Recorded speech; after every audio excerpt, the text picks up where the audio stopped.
Hola a todos, en este video vamos a hablar de los hidratos de carbono, pero primero vamos a definirlos. Los hidratos de carbono también son llamados carbohidratos o glúcidos, son importantes componentes en los seres vivos, abundan en los tejidos vegetales y también en los animales.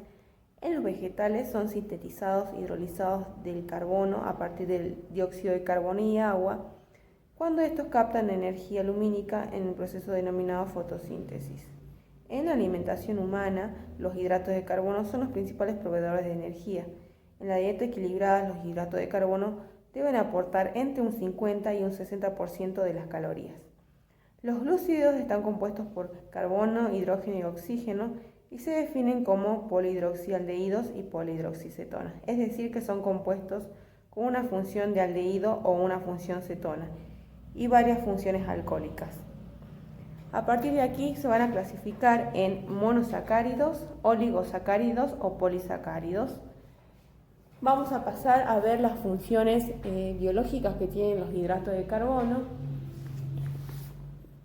Una de las principales funciones biológicas es la función energética que tienen los hidratos de carbono. Estos son los primeros proveedores de energía. Por ejemplo, la glucosa es uno de los primeros hidratos de carbono que la célula va a necesitar como una fuente de energía.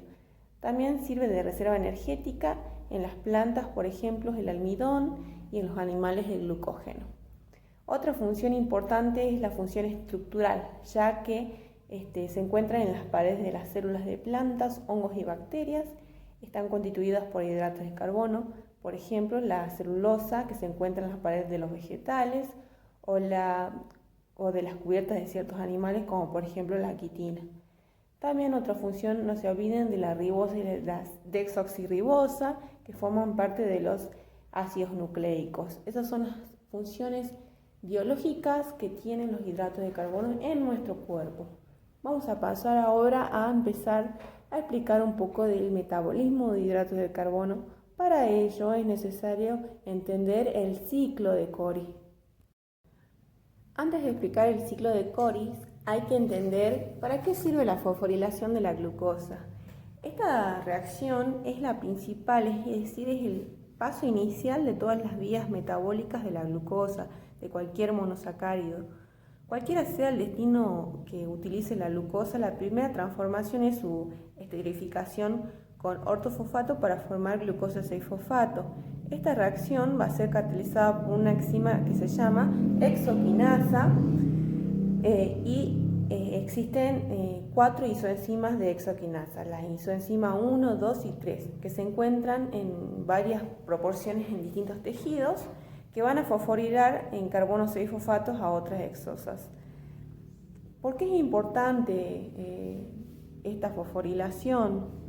Esta fosforilación va a ayudar a que la glucosa se convierta en glucosa 6-fosfato, que es un compuesto reactivo, es decir, que es un compuesto impermeable a las membranas celulares, por las que a partir de la fosforilación ya la glucosa ya no puede difundir hacia el exterior y va a quedar atrapada dentro de la célula, obligando a seguir las alternativas metabólicas, manteniendo bajo la concentración de glucosa, favoreciendo el ingreso de más glucosa a nuestro cuerpo. Entonces, volviendo a la fosforilación, tenemos la glucosa. Esta sería la reacción general de la fosforilación. Y la glucosa se va a convertir en glucosa 6-fosfato, yo lo voy a abreviar. Y va a participar una enzima que se llama exoquinasa, que utiliza distintas isoenzimas, isoenzima 1, 2 y 3. Yo acá no las voy a escribir, pero tiene un gasto energético de una molécula de ATP, que es la que va a activar a la glucosa,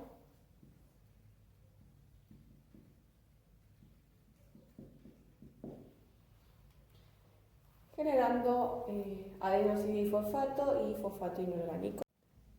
Ahora les voy a explicar el ciclo de Cori, empezando por el músculo.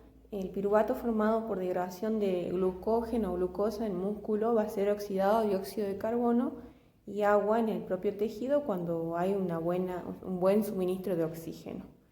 Es decir, cuando el oxígeno tiene que ser suficiente.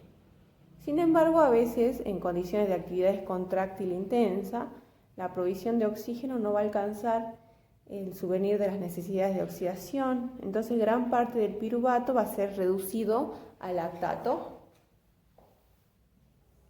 Es decir, cuando no hay buena provisión de oxígeno, el piruvato se va a reducir a lactato.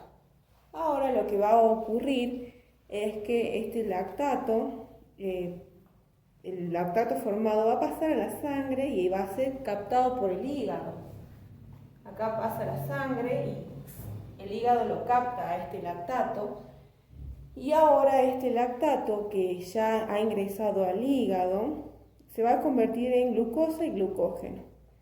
Cuando la glucemia desciende, el hígado va a degradar este glucógeno y lo va a enviar a la sangre, ¿sí? Va a pasar a la circulación, desde donde lo va a retomar el músculo para cubrir sus necesidades o restaurar sus reservas de glucógeno cuando no tenga buena cantidad de glucógeno en el músculo.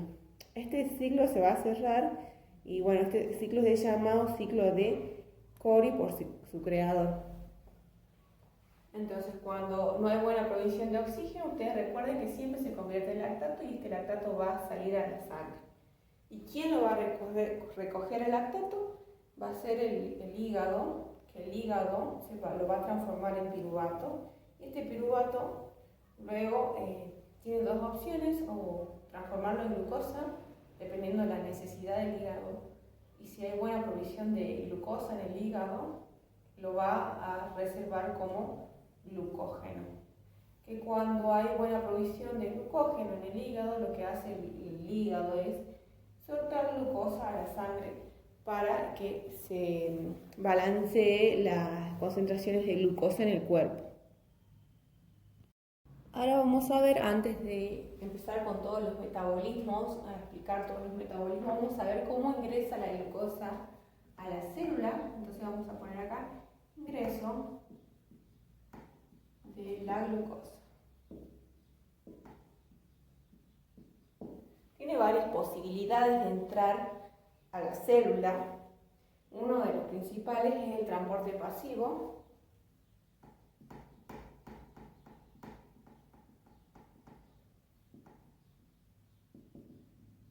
Si recordamos, en biología el transporte pasivo es la difusión facilitada a través de las moléculas simples y polares, ¿sí? Después tenemos otro tipo de transporte que es el transporte activo.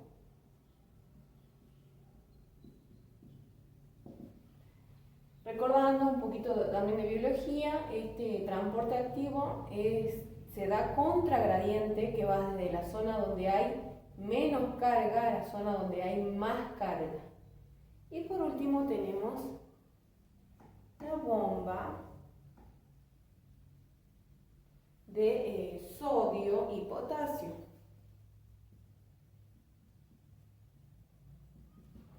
Recordando un poquito lo que era la forma del potasio ATP ASA. Esta van a entrar 3 iones de sodio y van a salir 2 iones de potasio. De esta manera la glucosa va a poder ingresar a la célula. Estos son los 3 ingresos de la glucosa a la célula, es decir que la célula, la glucosa en realidad tiene la capacidad de entrar por esos 3 medios. La glucogenogénesis, vamos a empezar por la glucogenogénesis. Es el proceso de biosíntesis de glucosa a glucógeno. Entonces, vamos a tener en cuenta que es un proceso de síntesis o biosíntesis. ¿Qué quiere decir esto? Que esto es anabólico, un proceso anabólico. Vamos a hablar de anabolismo. A partir de lo anterior, vamos a empezar a ver una de las primeras vías metabólicas, que es la glucogenogénesis, que es la síntesis o biosíntesis del glucógeno a partir de la glucosa. Es decir, que esto se va a dar después de una alimentación rica en hidratos de carbono y requiere energía. Vamos a empezar primero teniendo a la glucosa. Lo que va a pasar acá, siempre repito, va a ser una fosforilación. La glucosa se va a transformar en glucosa 6-fosfato y va a participar una enzima que se llama exoquinasa. También se la conoce como glucoquinasa y va a utilizar para activar esta glucosa una molécula de ATP, por eso es que requiere energía. Lo que va a pasar ahora, esa glucosa 6-fosfato, el fosfato se va a transferir al carbono 1 de la glucosa. Entonces vamos a tener acá glucosa 6-fosfato. Va a ser transferido el fosfato entonces al carbono 1 y se va a convertir en glucosa 1-fosfato y va a participar una enzima que se llama fosfoglucomutasa.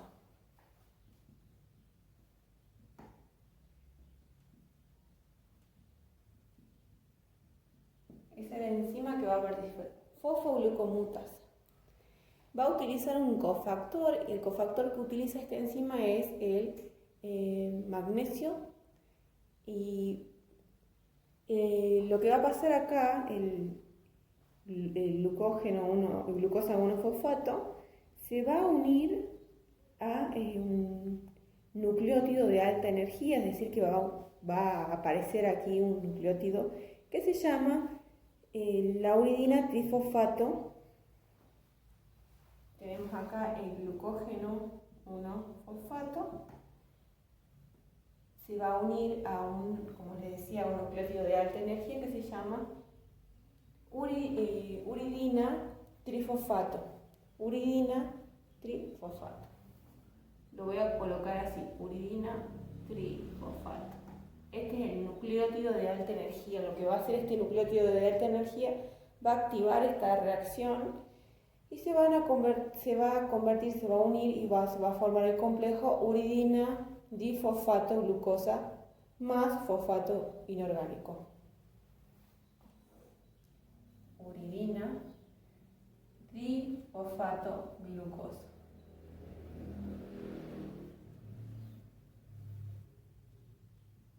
Yo abrevio los nombres porque son nombres muy largos, entonces pongo uridina difosfato glucosa más fosfato inorgánico, y acá en esta reacción va a participar una enzima que se llama pirofosforilasa.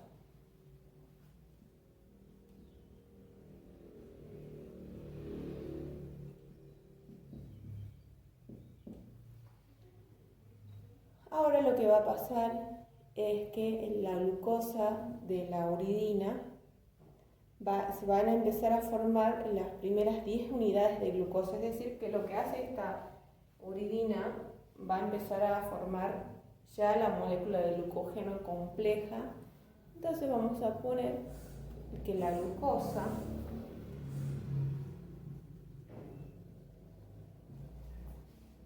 de la uridina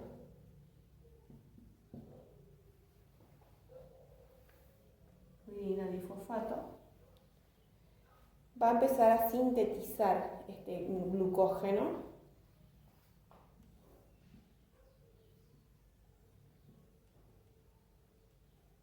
Es decir, que se van a empezar a unir varias glucosas y en esta reacción va a participar una enzima que se llama glucógeno sintasa.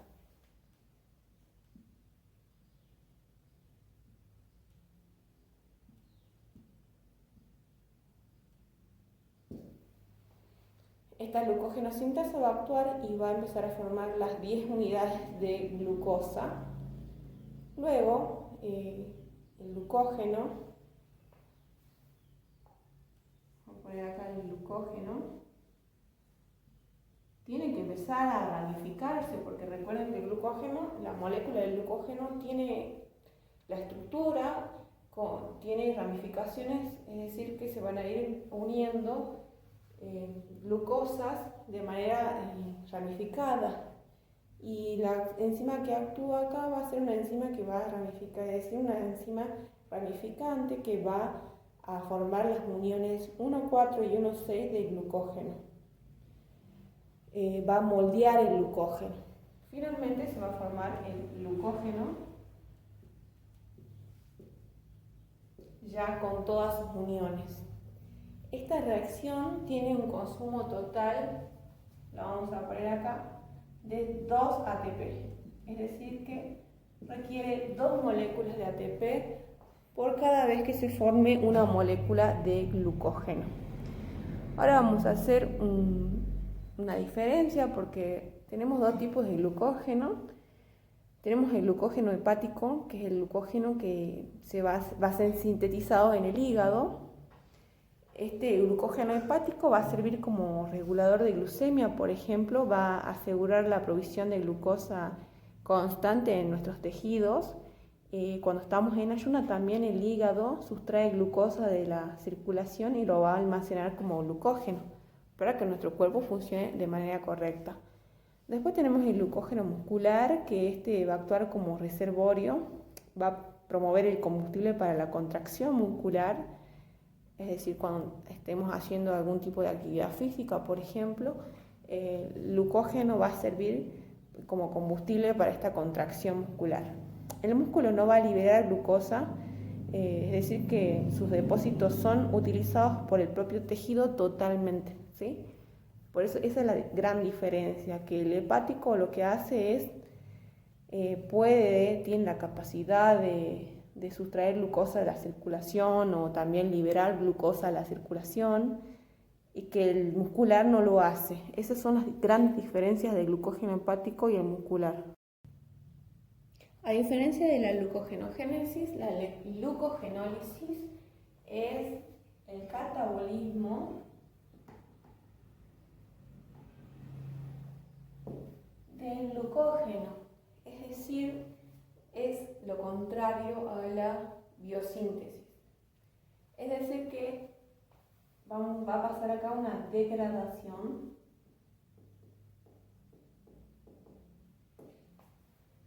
a partir de una molécula compleja como el glucógeno. Se va a degradar a una molécula más simple como la glucosa.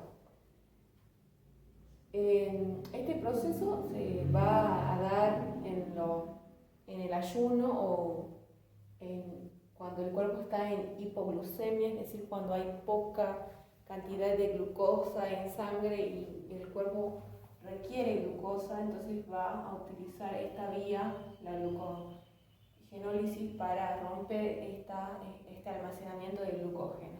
Vamos a empezar entonces primero con el glucógeno. Tenemos la molécula grande de glucógeno. Recuerden que es un proceso catabólico, es decir, que libera energía, no requiere energía.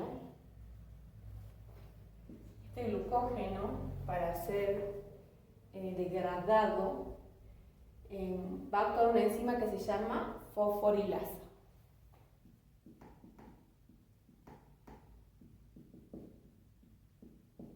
Y lo que hace esta fosforilasa va a cortar monómero por monómero hasta llegar al enlace alfa 1,4 del glucógeno.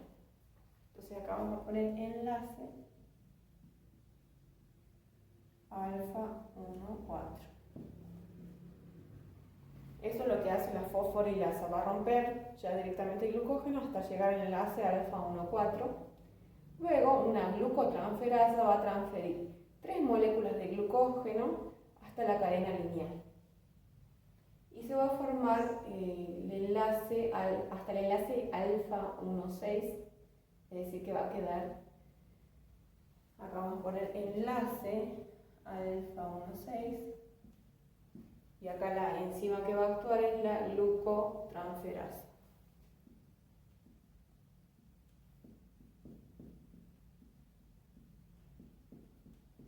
Va entonces, como les decía, a transferir 3 glucosas a la cadena lineal para empezar a romper el glucógeno. Luego, lo que nos va a quedar va a ser la glucosa 1-fosfato.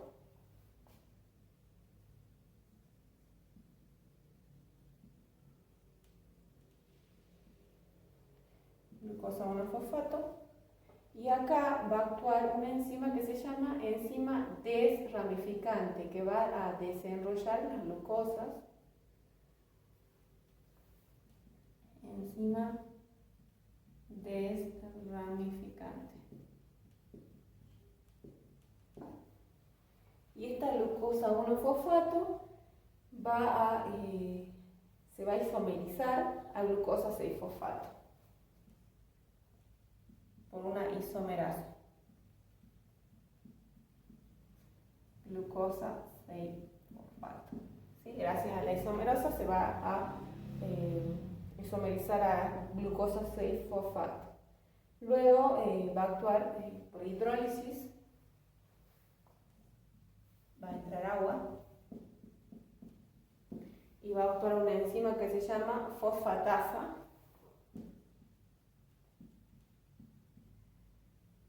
Y va a separar por un lado la glucosa y por el otro lado el grupo fosfato.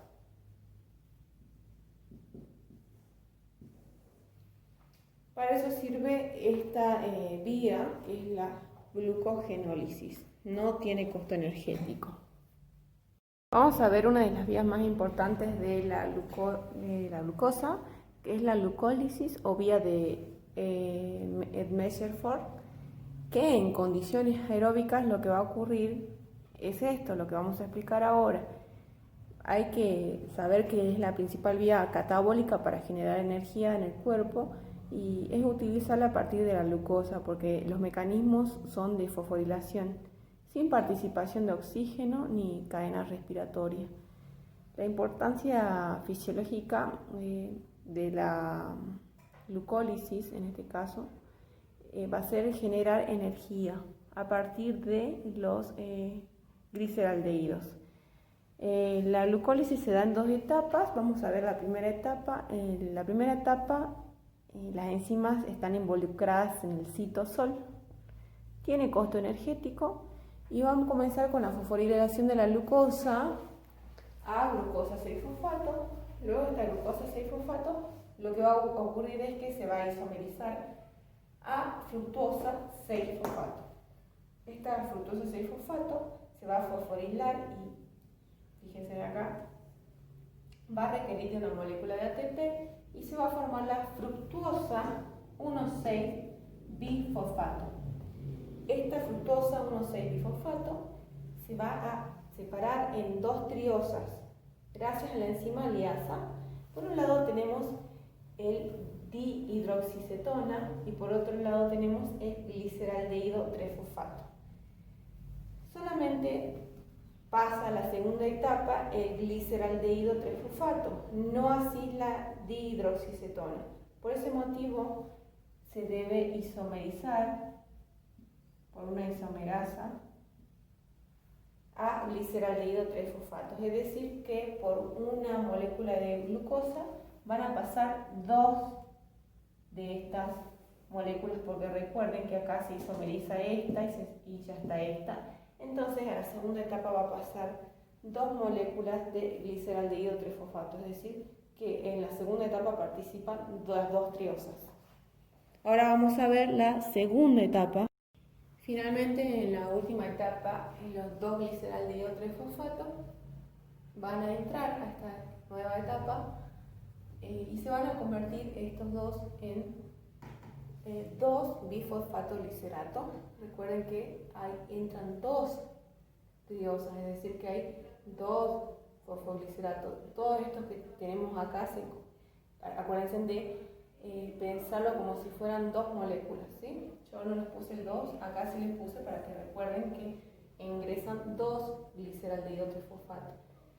Es decir, que se convierte en bisfosfatoglicerato gracias a las enzimas deshidrogenasa y oxidorreductasa, Acá van a participar los transportadores de electrones. Eso es muy importante porque los transportadores de electrones que participan en estas reacciones suman un costo energético al final.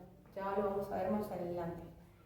Luego el bifosfoliserato, gracias a la fosfoliserato mutasa, se convierte en 3-fosfoliserato, que luego va a pasar a 2-fosfoliserato. Y por la ayuda del agua y una enzima enolasa se va a convertir en fosfoenolpiruvato. Acá vamos a aclarar una cosa, acá no hay costo energético, sino que se forma ATP. ¿Sí? Acá en esta reacción, acá también, cuando pasa de fosfoenolpiruvato a enolpiruvato, se forma una molécula de ATP. Por último, este enolpiruvato se va a formar finalmente el piruvato. ¿Cuántos piruvatos tenemos por glucosa? 2 piruvatos, porque recuerden que tenemos 2 triosas. Eso es muy importante cuando hagamos el costo energético.